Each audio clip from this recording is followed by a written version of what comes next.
దశాబ్దానికి పైగా test cricket ను ఏలిన రోహిత్, విరాట్ ఆ ఫార్మాట్ కి వీడ్కోలు పలికారు. దిగ్గజ ద్వయం రిటైర్మెంట్ తో వాళ్ల స్థానాలను ఏ ప్లేయర్లతో భర్తీ చేయబోతున్నారు, ఇంగ్లాండ్ సిరీస్ లో వాళ్లు ఏ మేర రాణిస్తారు, ఇప్పటిదే టాపిక్ స్పోర్ట్స్ సర్కిల్ ని ఊపేస్తుంది. ఒకరు హిట్ మ్యాన్, మరొకరు రన్ మెషిన్. వీరకొట్టుడు, నాటుకొట్టుడు, దంచికొట్టుడు, కేర్ ఆఫ్ అడ్రస్. వీళ్ళిద్దరూ ఆడుతుంటే అభిమానులకి పండగే. అయితే ఉన్నట్టుండి రోజుల వ్యవధిలో ఇద్దరు లాంగ్ ఫార్మాట్ కి వీడ్కోలు పలికారు. ఈ అనూహ్య నిర్ణయం క్రికెట్ లవర్స్ ని డిసప్పాయింట్ చేసింది. దశాబ్ద కాలంగా టీమిండియాకు మూల స్తంభాలుగా నిలిచారు రోహిత్, విరాట్. గతేడాది టీ20 ప్రపంచ కప్ సాధించాక ముందుగా కోహ్లీ, ఆ తర్వాత రోహిత్ పొట్టి ఫార్మాట్ కి రిటైర్మెంట్ ప్రకటించారు. టెస్ట్ క్రికెట్ విషయంలో వీళ్ళిద్దరూ దాదాపు ఒకే సమయంలో వేడుకలు పలికారు. అయితే వీరిద్దరి విషయంలో బీసీసీఐ భిన్నంగా ప్రవర్తించిందనే ఆరోపణలు వస్తున్నాయి. గత కొంతకాలంగా టెస్ట్ ఫార్మాట్ లో విఫలమవుతున్న రోహిత్ ఈ నెల 7న సెలెక్టర్లతో సమావేశమయ్యాడు. ఆ తర్వాత హఠాత్తుగా రిటైర్మెంట్ ప్రకటించాడు. బోర్డర్ గవాస్కర్ ట్రోఫీలో ఘోరంగా విఫలమైన రోహిత్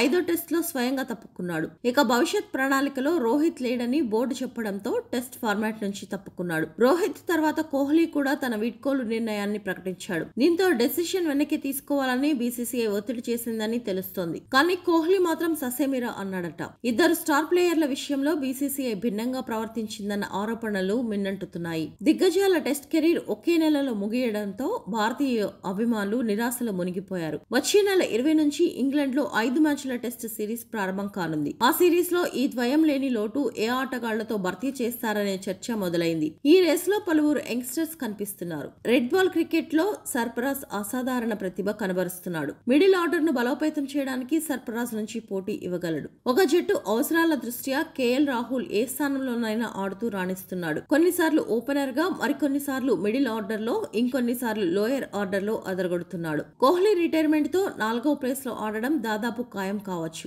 విరాట్ ప్లేస్ ని శ్రేయస్ అయ్యర్ తో భర్తీ చేస్తారనే టాక్ కూడా బాగా వినిపిస్తోంది. సాయి సుదర్శన్ ఐపీఎల్ లో బాగా రాణిస్తున్నాడు. రోహిత్, విరాట్ రిటైర్మెంట్ తో సుదర్శన్ నిలకడ కారణంగా టీంలోకి వచ్చే ఛాన్స్ ఉంది. కౌంటీ క్రికెట్ ఆడిన అనుభవం ఉండడంతో ఇంగ్లాండ్ సిరీస్ లో అతన్ని తీసుకునే అవకాశాలు కనిపిస్తున్నాయి. విరాట్, రోహిత్ ప్లేస్ లోకి వచ్చే వాళ్ళ పేర్లు చాలానే వినిపిస్తున్నా ఇంగ్లాండ్ తో టెస్ట్ సిరీస్ లో వాళ్ళంతవరకు రాణిస్తారనేది కీలకంగా మారింది.